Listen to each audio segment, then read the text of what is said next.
State Democrats abruptly dropped legislation to change the rules for scheduling special elections in New York, a move that Republicans alleged was politically motivated and would have weakened the GOP's thin majority in Congress. The bill would have delayed the expected special election for the 21st congressional seat, now held by Elise Stefanik. Stefanik is set to be the next UN ambassador. The Democrats' sudden reversal followed a firestorm of criticism from Republican lawmakers who opposed the measure.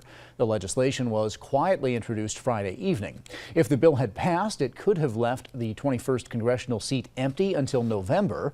The time frame under current rules would make the special election happen this spring. It's unclear if Democrats could try and bring up the bill again.